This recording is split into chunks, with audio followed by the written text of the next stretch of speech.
Shalom seluruh jemaat Agape yang dikasihi Tuhan. Shalom. Kita bersyukur pagi ini kita diberikan kekuatan, kesehatan sehingga kita bisa kembali beribadah di rumah kita masing-masing. Sebelum kita mulai ibadah kita mari bersama-sama menyatakan iman kita dalam pengakuan iman rasuli. Pengakuan iman rasuli. Aku percaya kepada Allah, Bapa yang Maha Kuasa, Halik langit dan bumi, dan kepada Yesus Kristus, Anaknya yang tunggal Tuhan kita, yang dikandung dari Roh Kudus, lahir dari anak darah Maria, yang menderita bawah pemerintahan Pontius Pilatus, disalibkan, mati dan dikuburkan, turun ke dalam kerajaan maut, pada hari yang ketiga bangkit pula dari antara orang mati, naik ke surga, duduk di sebelah kanan Allah, Bapa yang Maha Kuasa, dan akan datang dari sana untuk menghakimi orang yang hidup dan yang mati. Aku percaya kepada Roh Kudus, gereja yang kudus dan am, persekutuan orang kudus, pengampunan dosa, kebangkitan tubuh, dan hidup yang kekal. Amin. Sepanjang hari ini mungkin kita udah sekitar hampir 3 bulan ada di rumah masing-masing untuk beribadah, untuk bekerja, dan ada yang sekolah juga. Dan mungkin di antara kita ada yang bingung bagaimana nih masa depan kita, bagaimana nih hari-hari ke depan kita. Kita memang tidak pernah tahu karena memang masa depan adalah misterinya Tuhan. Tapi kita bersyukur karena kemurahan Tuhan saja kita bisa ada sampai hari ini. Dan firman Tuhan dalam Yeremia 29 ayat 11 katakan, sebab aku ini mengetahui rancangan-rancangan apa yang ada padaku mengenai kamu, demikianlah firman Tuhan, yaitu rancangan damai sejahtera dan bukan rancangan kecelakaan, untuk memberikan kepadamu hari depan yang penuh harapan. Mari jemaat Agape, kita nyanyikan pujian berkat kemurahan-Mu.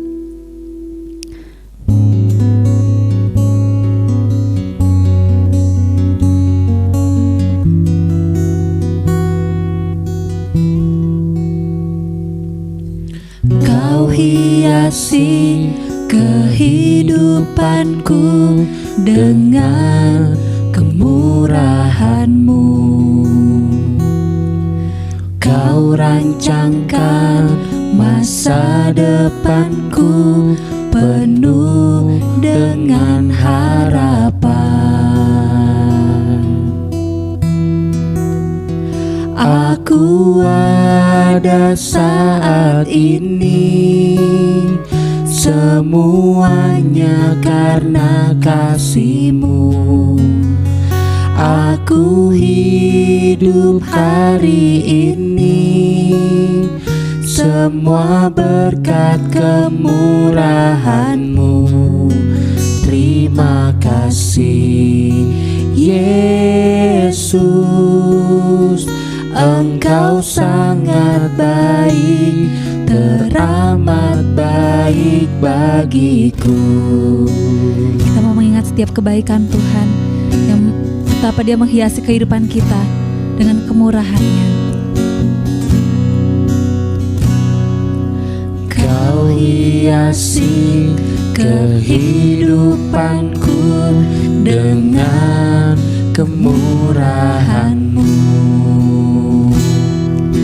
Kau rancangkan masa depanku penuh dengan harapan. Aku ada saat ini, semuanya karena kasih-Mu.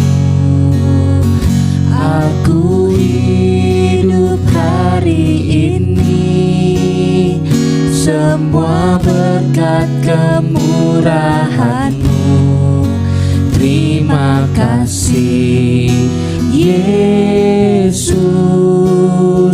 Engkau sangat baik, teramat baik. Aku ada saat ini, semuanya karena kasih-Mu.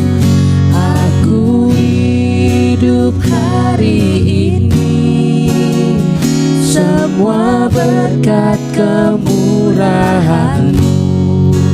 Terima kasih Yesus.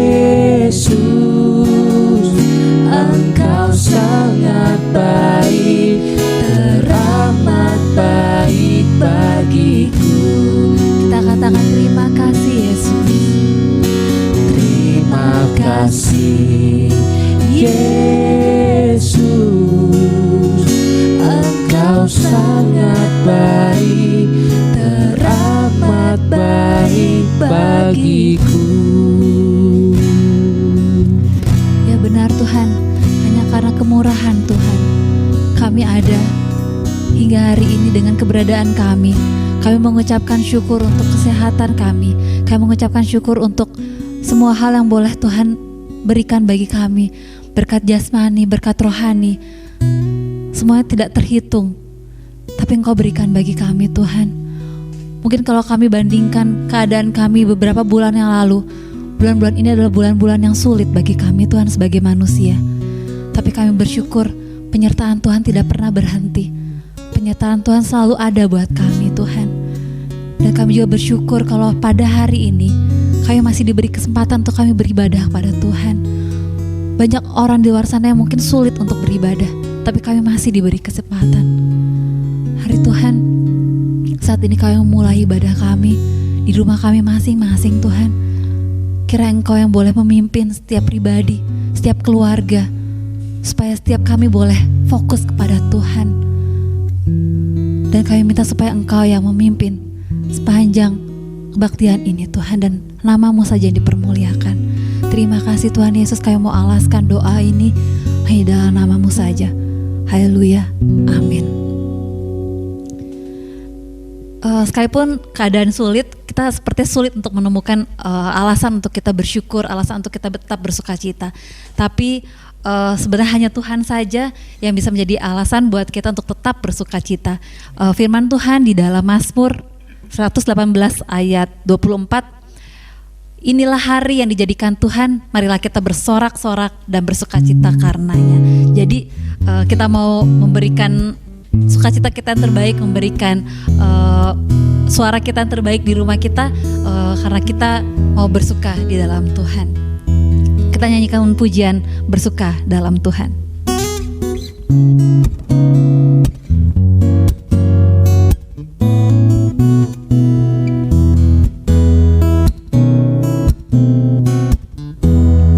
Hari ini hari yang telah dijadikan Tuhan, mari kita bersuka. Hari ini hari yang telah dijadikan Tuhan, mari kita bersuka. Di dalam Tuhan bersuka, di dalam Tuhan bersuka, bersuka dalam Tuhan, mari bersuka, bersukacitalah. Bersuka, bersuka dalam Tuhan, sekarang bersuka, bersukacitalah.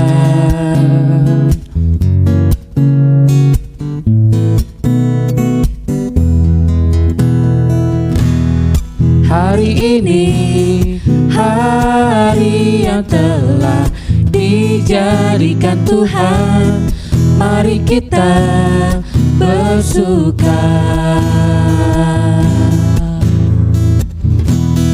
Hari ini hari yang telah dijadikan Tuhan, mari kita bersuka. Di dalam Tuhan bersuka,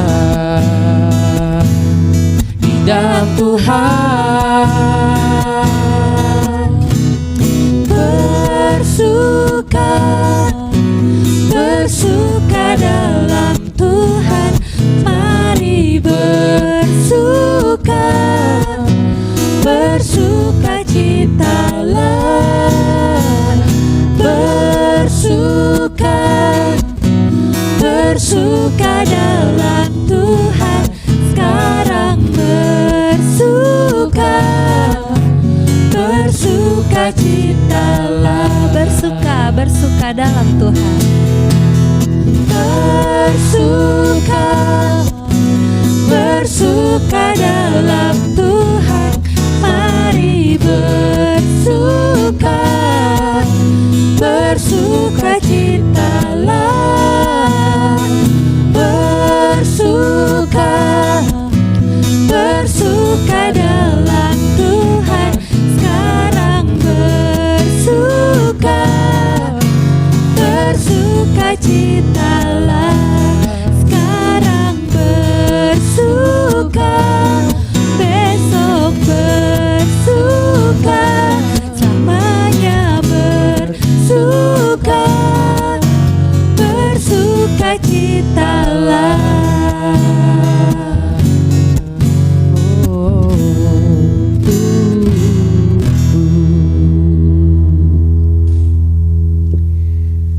Sebagai wujud sukacita kita, kita juga mau memberikan yang terbaik untuk Tuhan. Sebelum kita mau memberikan persembahan yang terbaik, kita akan berdoa bersyukur untuk berkat Tuhan. Mari kita berdoa. Bapa yang baik, sungguh kami bersyukur untuk setiap berkat yang sudah Tuhan berikan bagi kami, pribadi lepas pribadi, keluarga lepas keluarga Tuhan.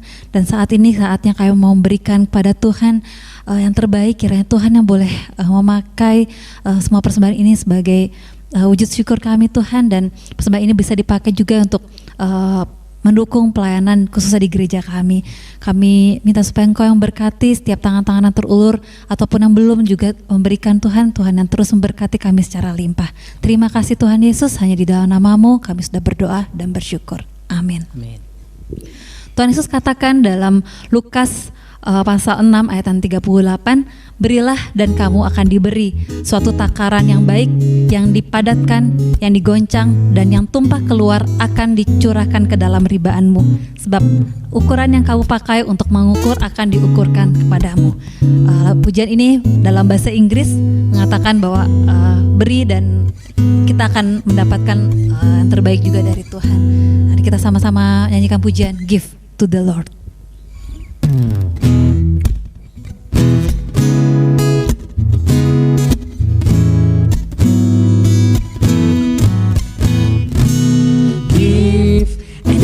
Come back to you. Good pressure, pressed down, shaken together, running over. Give, and it will come back to you. When you give, give to the Lord. Give and it will come back. Give, and it will come back to you.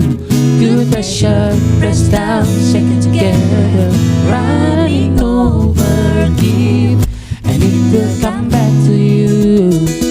When you give, give to the Lord. When you give, when you give, give to the Lord.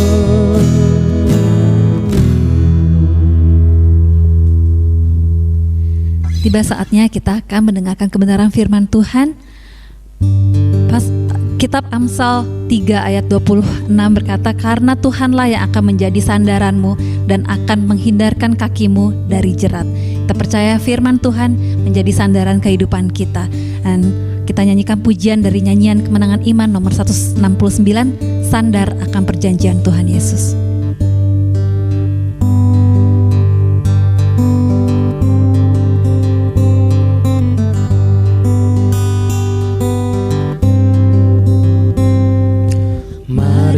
Bersandar pada Al-Masih, pujian dan hormat padanya diberi. Oleh firman Allah kami terus menang, sambil harapkan perjanjian. Sandar, sandar, sandar akan perjanjian Tuhan Yesus. Sandar, sandar, ku sandar akan janji penebus. Hai semua orang yang gemar menang, baca janji Tuhan serta yakinkan, itulah senjatamu dan perisai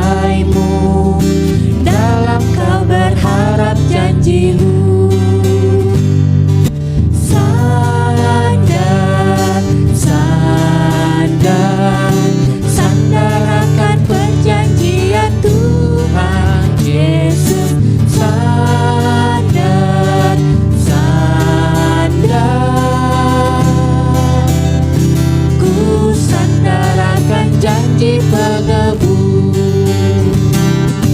Sandar, sandar, sandar akan perjanjian Tuhan Yesus. Sandar, sandar, ku sandar akan janji penebus. Shalom, keluarga Agape yang dikasihi oleh Tuhan. Selamat hari Minggu, selamat beribadah, dan kita kembali dalam ibadah di rumah. Kita akan bersama-sama mendengarkan firman Tuhan, menikmati kebenarannya. Kita berdoa terlebih dulu. Tuhan, terima kasih untuk waktu ini. Kami bersyukur Tuhan memberikan kami kesempatan untuk bersekutu di rumah kami masing-masing dengan keluarga kami. Dan kami akan menerima firman-Mu, belajar darinya. Tuhan, tolong kami supaya kami diperlengkapi dan diteguhkan iman kami melalui kebenaran-Mu ini. Kami naikkan syukur kami ya Tuhan, menyambut waktu dan kebenaran firman ini dalam nama Tuhan Yesus. Amin. Kita akan membaca nats firman Tuhan dari Nehemia pasal yang kedua, ayat 11 sampai dengan yang ke-20. Saya akan membacakan untuk kita semua. Tekad untuk membangun kembali tembok Yerusalem. Maka tibalah aku di Yerusalem. Sesudah 3 hari aku ada di sana, bangunlah aku pada malam hari bersama-sama beberapa orang saja yang menyertai aku. Aku tidak beritahukan kepada siapapun rencana yang akan kulakukan untuk Yerusalem yang diberikan Allahku dalam hatiku. Juga tak ada lain binatang kepadaku kecuali yang kutunggangi. Demikian pada malam hari aku keluar melalui pintu gerbang lebak ke jurusan mata air ular naga dan pintu gerbang sampah. Aku menyelidiki dengan seksama tembok-tembok Yerusalem yang telah terbongkar dan pintu-pintu gerbangnya yang habis dimakan api. Lalu aku meneruskan perjalananku ke pintu gerbang mata air dan ke kolam raja. Karena binatang yang kutunggangi tidak dapat lalu di tempat itu, aku naik ke atas melalui wadi pada malam hari dan menyelidiki dengan seksama tembok itu. Kemudian aku kembali, lalu masuk melalui pintu gerbang lebak. Demikianlah aku pulang. Para penguasa tidak tahu kemana aku telah pergi dan apa yang telah kulakukan. Karena sampai kini aku belum memberitahukan apa-apa kepada orang Yahudi, baik kepada para imam maupun kepada para pemuka, kepada para penguasa dan para petugas lainnya. Berkatalah aku kepada mereka, kamu lihat kemalangan yang kita alami, yakni Yerusalem telah menjadi reruntuhan dan pintu-pintu gerbangnya telah terbakar. Mari kita bangun kembali tembok Yerusalem supaya kita tidak lagi dicela. Ketika aku beritahukan kepada mereka betapa murahnya tangan Allahku yang melindungi aku dan juga apa yang dikatakan raja kepadaku, berkatalah mereka, kami siap untuk membangun. Dan dengan sekuat tenaga mereka mulai melakukan pekerjaan yang baik itu. Ketika Sanbalat orang Horon dan Tobia orang Amon pelayan itu dan Gesem orang Arab mendengar itu, mereka mengolok-olokkan dan menghina kami. Kata mereka, apa yang kamu lakukan itu? Apa kamu mau berontak terhadap raja? Aku menjawab mereka, kataku, Allah semesta langit, dialah yang membuat kami berhasil. Kami hamba-hambanya telah siap untuk membangun, tapi kamu tak punya bagian atau hak dan tidak akan diingat di Yerusalem. Keluarga Agape yang dikasihi oleh Tuhan, hari ini kita bersama-sama masih dalam suasana yang seperti sekarang, ya, boleh dikatakan masa sulit. Tema kita masih sama dengan minggu lalu, mempercayai Allah di masa yang sulit. Keluarga Agape yang dikasihi oleh Tuhan, baru-baru pemerintah mengeluarkan satu kebijakan agar orang tidak mudik. Kebijakan ini dirasa kurang menyenangkan karena dirasa merebut kebahagiaan silaturahmi dalam satu perayaan Lebaran. Memang itu momentum yang sangat indah. Tetapi kita juga harus menyadari bahwa aturan itu diberikan untuk kebaikan kita semua sebagai masyarakat. Kadang-kadang kita harus belajar sesuatu yang baik di tengah-tengah keadaan yang tidak menyenangkan bagi kita. Nah, hari ini kita juga belajar bersama-sama situasi yang dialami oleh orang-orang di Yerusalem, ya, umat Allah di Yerusalem yang tidak menyenangkan situasinya. Kita akan belajar 3 hal penting yang berkaitan dengan keadaan itu, yang tadi sudah kita baca natsnya dari kitab Nehemia ini. Nah, saya mengajak kita untuk melihat 3 prinsip yang menjadi kebenaran firman Tuhan yang akan saya bagikan dalam kesempatan ini. Mempercayai Allah di masa-masa yang sulit. Mengapa kita harus mempercayai Allah di masa yang sulit itu? Yang pertama adalah karena Allah selalu setia menyayangi umatnya. Ayatnya yang ke-11 menunjukkan kepada kita tentang awal rencana Allah di dalam membuktikan kasih sayangnya kepada umatnya di Yerusalem. Bapak sekalian, ayat itu menjelaskan kepada kita, maka tibalah aku di Yerusalem. Saya menghubungkan bagian ini dengan pasal yang pertama. Aku disinilah Nehemia, seorang yang ditentukan atau dipilih Allah untuk mewujudkan rencana Allah bagi pembangunan kembali tembok Yerusalem. Mengapa ini saya melihatnya sebagai suatu hal yang menjadi bentuk kasih sayang Allah kepada Yerusalem?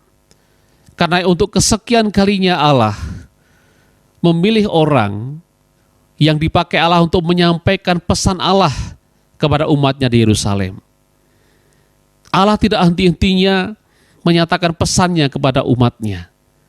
Kalau kita membandingkan di dalam kitab Tawarik, ya, 2 Tawarik pasal yang ke-36, ayatnya yang ke-14 dan juga 15, kita menemukan kesetiaan Allah di dalam berbicara kepada bangsa itu. Berkali-kali bangsa itu berubah setia kepada Allah dengan menyembah kepada Allah-Allah lain. Para imam tidak mengerjakan bagiannya, para pemimpin juga tidak melakukan bagiannya dengan baik. Tapi Allah selalu mengutus nabi-nabinya untuk berbicara kepada bangsa itu demi kebaikan bangsa itu, supaya bangsa itu kembali pulih ke dalam jalannya yang benar, yang sesuai dengan kehendak Tuhan. Nah, kali ini Nehemia dipilih Allah untuk pergi ke Yerusalem. Dan ini satu bukti bahwa Allah tidak membiarkan bangsa itu mengalami penderitaan tanpa adanya sebuah pesan Allah yang menguatkan mereka. Bapak sekalian, kita lihat Yerusalem saat itu sedang terpuruk. Kalau kita membaca dari pasal 2 dari kitab 2 Tawarik pasal 36 ayat 17 sampai 20 yang menjadi latar belakang kisah itu, di mana tembok Yerusalem itu dihancurkan dan kemudian mereka dibawa oleh raja yang mengalahkan mereka, ya, ke Babel, dan dalam masa pembuangan itu mereka juga mengalami banyak hal yang berkaitan dengan pemurnian iman oleh Tuhan. Tapi keadaan Yerusalem setelah serangan yang menghancurkan tembok Yerusalem dan semua perkakas-perkakas bait Allah dibawa semua, itu membawa satu noda bagi bangsa Yerusalem atau bangsa Israel di Yerusalem. Itu sebuah kenyataan yang tidak menyenangkan bagi mereka, sebuah keadaan yang membuat mereka terhina karena tembok Yerusalem yang menjadi sebuah lambang satu kekokohan kota itu telah runtuh. Nah, saya ingin membagikan sedikit keterangan tentang tembok ini. Mengapa tembok ini menjadi begitu penting perannya dalam satu kota? Nah, tembok kota itu sebenarnya merupakan satu bagian yang mendominasi, yang mengesankan dari kota-kota di Palestina. Sebuah kota besar biasanya dibangun di atas bukit. Dan dari kejauhan tembok kota merupakan ciri yang paling jelas terlihat oleh orang-orang di Israel kuno. Tembok merupakan pertahanan yang memakan biaya besar dan harus terus dirawat dan diperbaiki. Tembok memberikan keamanan dan rasa sejahtera di dalam lingkungan yang tidak bersahabat dan mengancam. Pintu gerbang tembok menjadi pusat sosial, aktivitas publik. Dan karena berbagai manfaat penting itu, maka tembok menjadi sebuah tanda yang tampak dari keberhasilan dan status sebuah kota.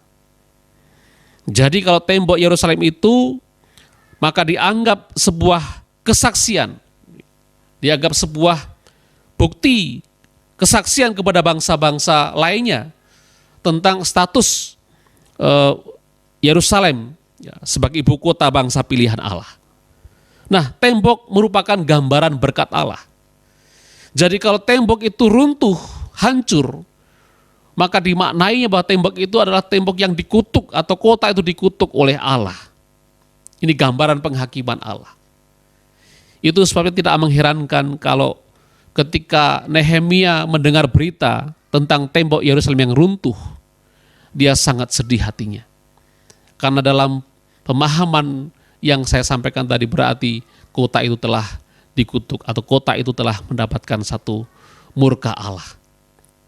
Nah, di kota yang seperti inilah Nehemia diutus oleh Allah. Siapakah Nehemia? Ada beberapa keterangan yang menjelaskan kepada kita sosok ini. Dia sebenarnya seorang pelayan pribadi Raja Artasasta di istana Persia. Istana yang kemudian mengalahkan Babel dan menguasai orang-orang Israel di sana. Nah, Bapak sekalian, Nehemia juga adalah juru minuman raja. Satu profesi atau satu pekerjaan yang penting bagi seorang raja. Karena juru minuman tidak hanya menyajikan minuman kepada seorang raja, tapi dia juga harus mencicipi terlebih dahulu minuman anggur yang akan disampaikan kepada raja. Kalau minuman ini beracun, berarti pasti yang mati dulu adalah yang mencicipi pertama itu, sehingga amanlah raja. Jadi begitu penting, strategis perannya bagi seorang raja, sehingga dia mendapatkan kepercayaan penuh dari seorang raja. Nah, dia juga seorang Yahudi yang sangat mencintai dan setia kepada Allah.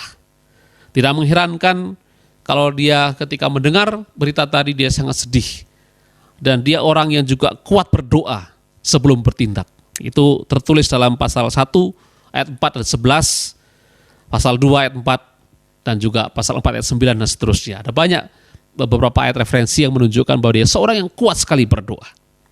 Nah, apa maknanya bagi kita semua ayat yang ke-11 ini? Maknanya adalah bahwa ayat 11 ini pengutusan Nehemia ke Yerusalem adalah bukti sekali lagi bahwa Allah menyayangi umat Yerusalem. Kenapa saya mengatakan begitu, Bos sekalian? Karena dalam kitab 2 Tawarik pasal 36 ayat 14 sampai 15, berkali-kali mereka berubah setia kepada Allah. Tapi dalam keadaan yang tidak setia kepada Allah itu pun, Allah mengirimkan pesannya melalui utusan-utusannya untuk memperdengarkan kebenaran Allah supaya mereka kembali kepada Allah. Jadi Allah tidak pernah tidak menyayangi umatnya. Allah tidak pernah berhenti memberikan peringatan-peringatan kepada umatnya melalui utusan-utusannya. Itu sebagai bukti kasih sayang Allah kepada umatnya.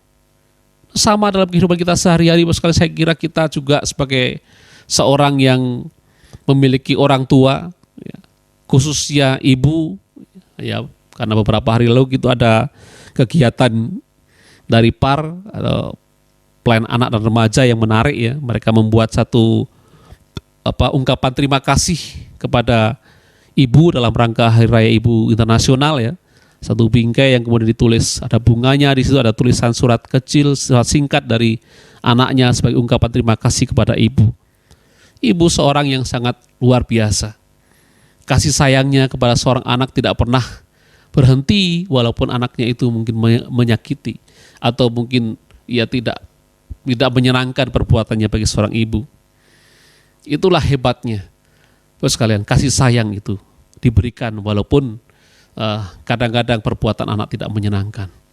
Nah, terus sekalian, kepada umatnya yang melakukan tindakan-tindakan berubah setia kepada Allah, menyembah Allah lain, dan pemimpin-pemimpin tidak mengerjakan tanggung jawabnya, imam-imam juga tidak menjalankan tanggung jawabnya.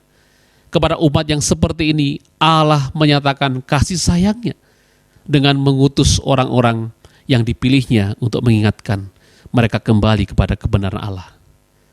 Apalagi kepada kita semua umat ketebusannya yang hari ini ada, yang penderitaan ini tidak terjadi karena akibat dosa umatnya. Pasti Tuhan juga hadir membuktikan kasih sayangnya kepada kita sebagai umat ketebusannya. Allah selalu menyayangi dimanapun dan kapanpun umatnya itu berada. Dalam situasi apapun, termasuk dalam situasi sulit sekalipun. Yang kedua, kenapa kita harus mempercayai Allah di masa yang sulit? Karena Allah akan menemukan orang pilihannya dan Allah akan menuntun orang itu untuk menyelesaikan masalah yang sulit itu. Sekali lagi, karena Allah akan menemukan orang pilihannya dan menuntunnya untuk menyelesaikan masalah yang sulit itu. Ayat 11, 12, dan juga 17 dan 18 itu membuktikan kepada kita bagaimana Allah memilih Nehemia dan kemudian Allah menuntun Nehemia menyelesaikan permasalahan di Yerusalem. Mari kita simak satu persatu Bapak sekalian. Ayat yang ke-11 tadi sudah kita baca, Nehemia adalah pribadi yang Allah pilih. Kemudian ayat yang ke-12, Allah menanamkan satu rencana melalui diri Nehemia untuk membangun kembali tembok Yerusalem. Pasal 2 ayat 12 itu, Nehemia mengatakan bahwa aku tidak beritahukan kepada siapapun rencana yang akan kulakukan untuk Yerusalem yang diberikan Allahku dalam hatiku. Jadi Allah menemukan orang yang akan dipilihnya, kemudian juga Allah menanamkan satu rencana dalam dirinya.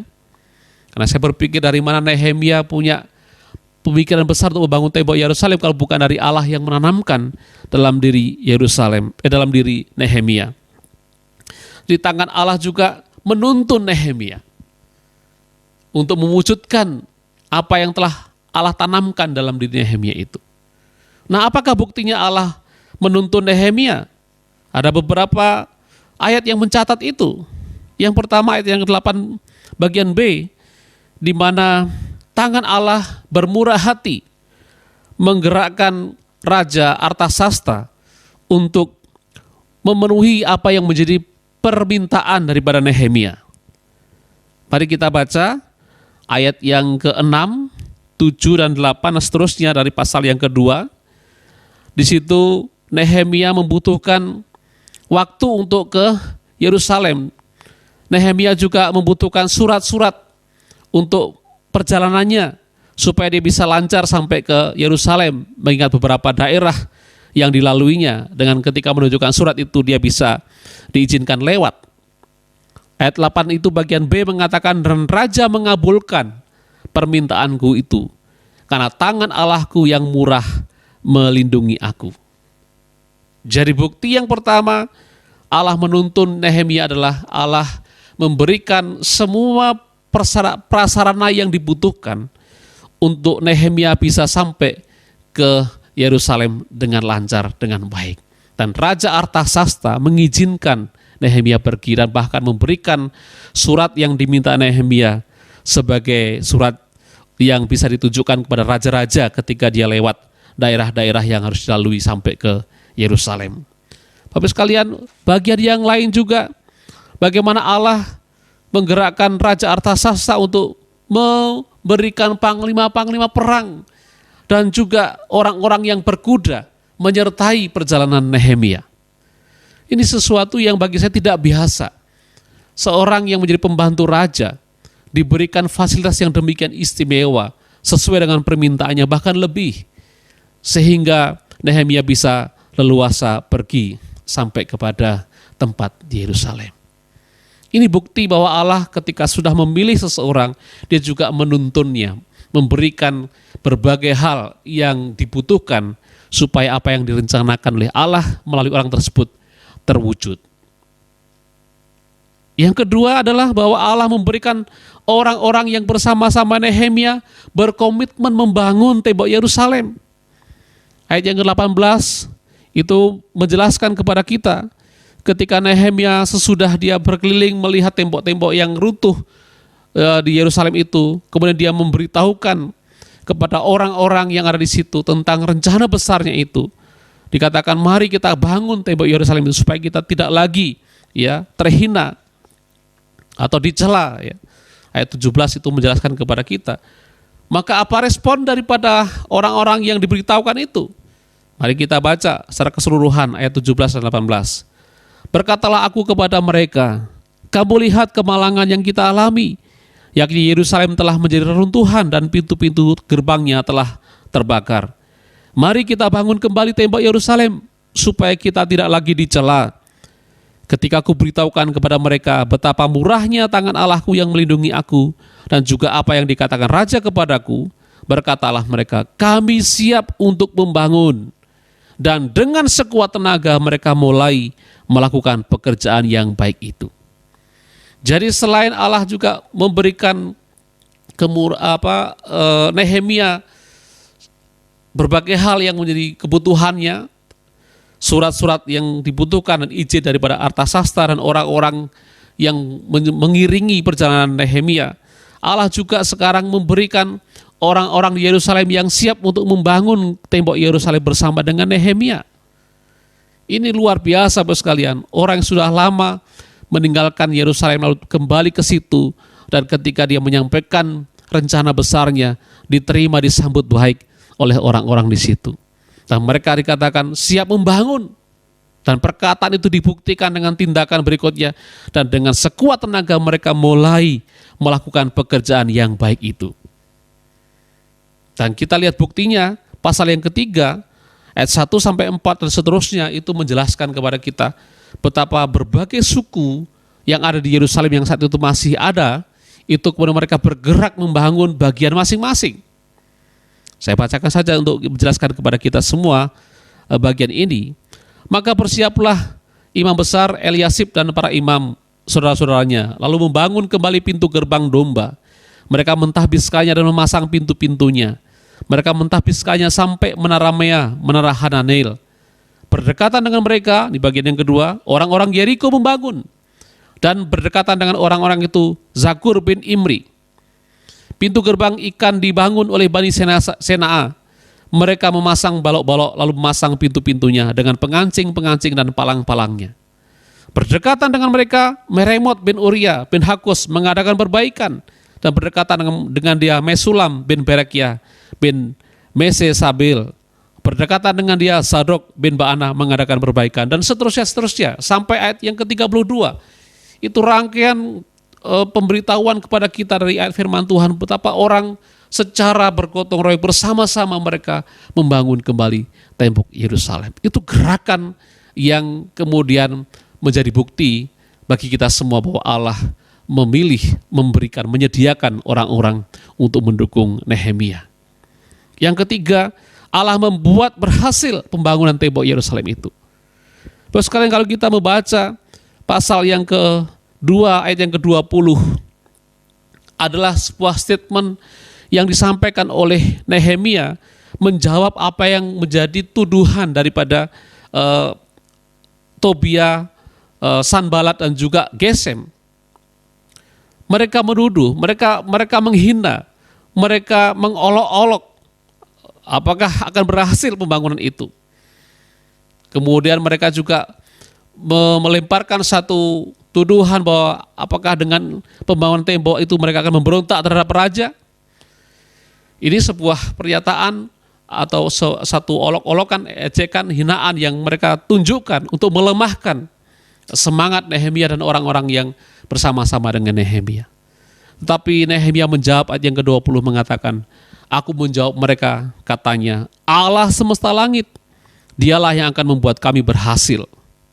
Kami hamba-hambanya telah siap untuk membangun.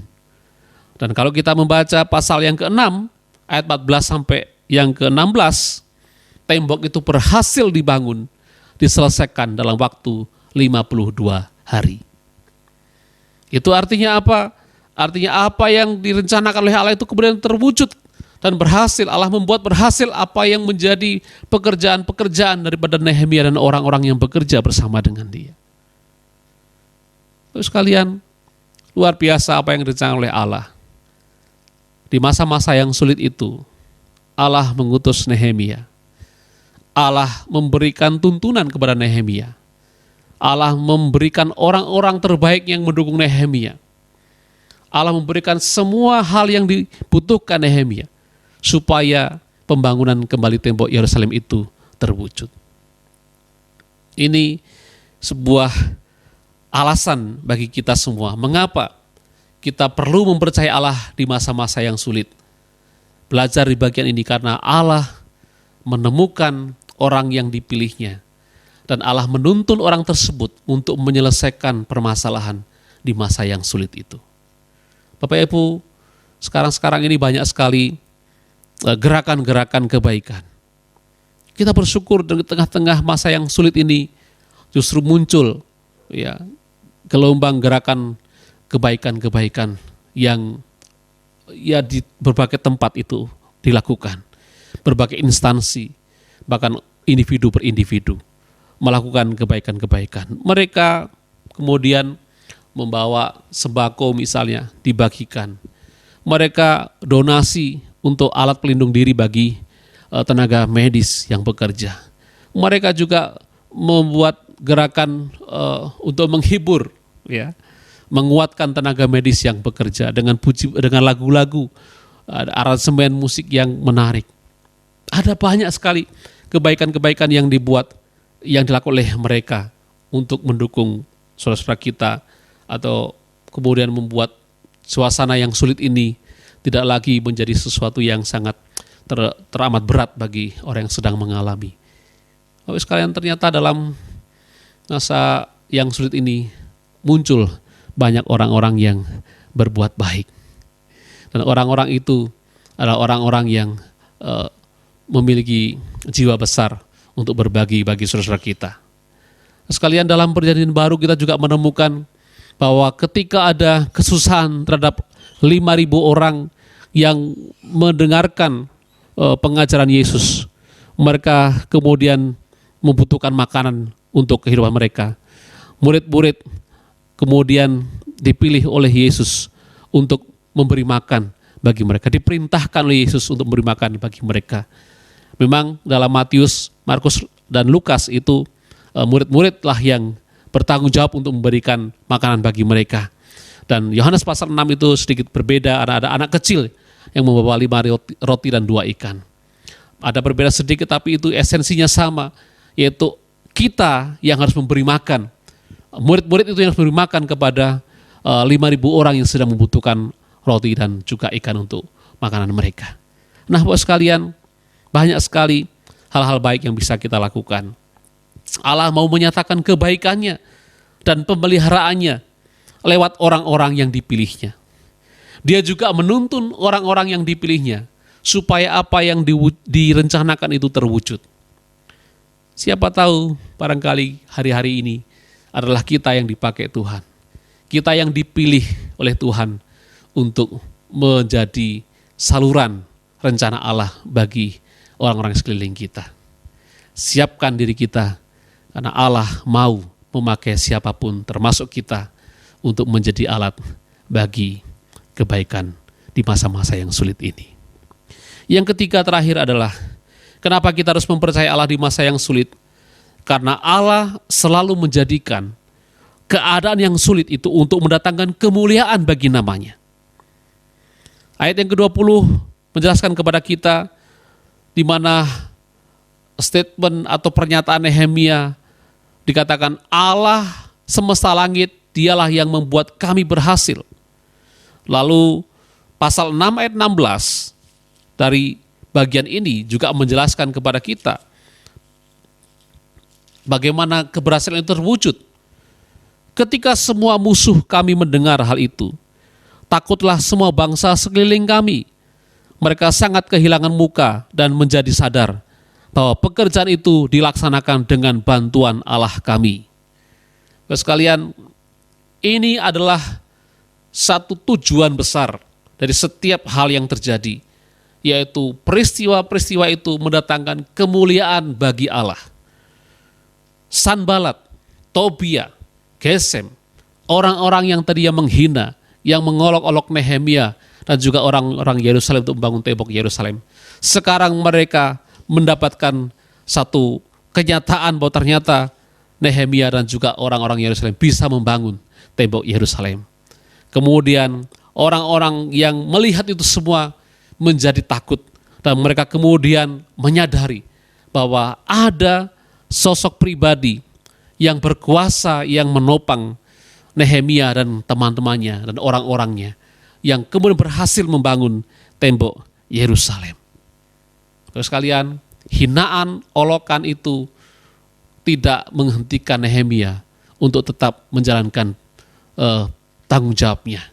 Dan keberhasilan diberikan oleh Allah sebagaimana Allah janjikan bagi Nehemia. Dan pada akhirnya semua itu mendatangkan kemuliaan hanya bagi Allah. Tentu ini menjadi satu dasar bagi kita semua.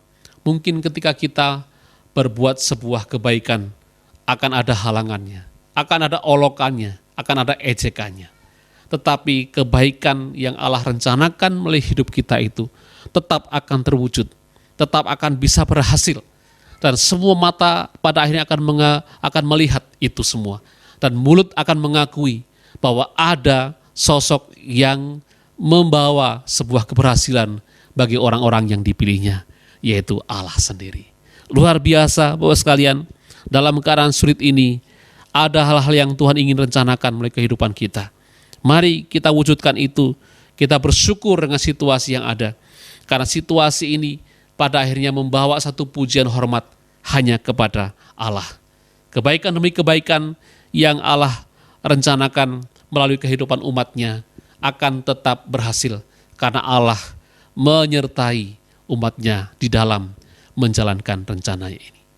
Kita bersyukur, kita berterima kasih kepada Tuhan karena situasi ini membuka kesempatan yang luas bagi kita untuk menggenapkan rencana bagi kemuliaannya. Kiranya kita semua diberkati oleh Tuhan dan kita semua dipakai Tuhan untuk menyatakan kemuliaan bagi namanya. Haleluya. Mari kita berdoa. Ya Tuhan, terima kasih.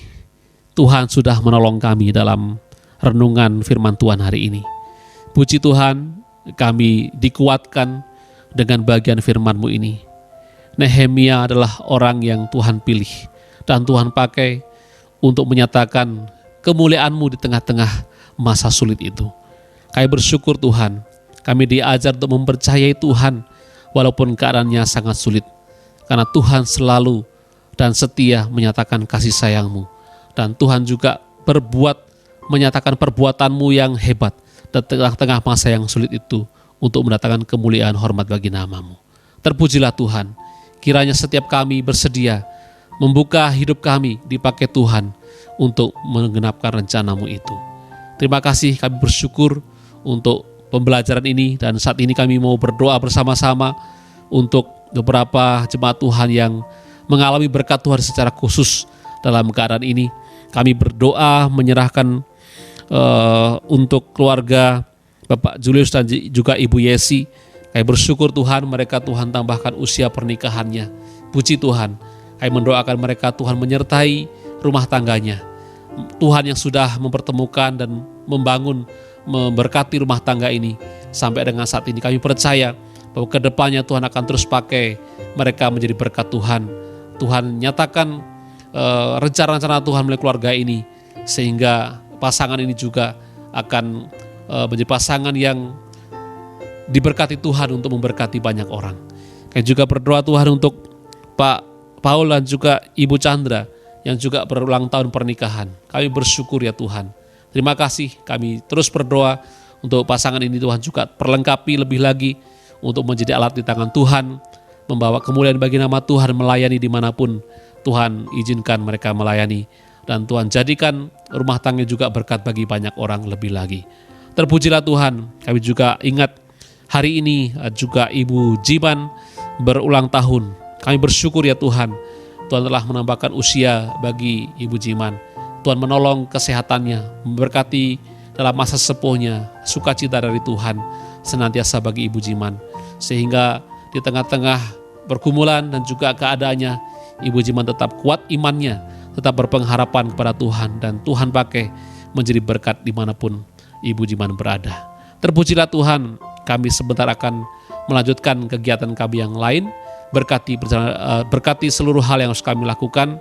Tuhan menopang kami, dan apa yang kami rindukan dibuat Tuhan berhasil oleh karena kemurahan Tuhan. Inilah doa syukur kami ya Tuhan, kami persembahkannya dalam nama Tuhan Yesus. Jemaat Tuhan, arahkan hatimu kepadanya dan terimalah berkat-Nya. Tuhan memberkati engkau dan melindungi engkau. Tuhan menyinari engkau dengan wajah-Nya dan memberikan engkau kasih karunia. Tuhan menghadapkan wajah-Nya kepadamu dan memberikan engkau damai sejahtera. Dari saat ini hingga Tuhan datang kembali kelak yang kedua kalinya untuk menjemput kita sebagai saleh-salehnya. Haleluya. Amin. Ibadah kita selesai. Tuhan memberkati kita semua. Selamat beraktivitas kembali. Tetap sehat, semangat, dan sukacita selalu. Haleluya. Shalom. Terima kasih Yesusku, terima kasih Yesusku. Puji syukur hanya bagi Tuhanku. Terima kasih Yesusku, terima kasih Yesusku. Puji syukur hanya bagi Tuhanku. Terima kasih Yesusku, terima kasih Yesusku. Puji syukur hanya bagi Tuhanku. Terima kasih Yesusku, terima kasih Yesusku. Puji syukur hanya bagi Tuhanku. Puji syukur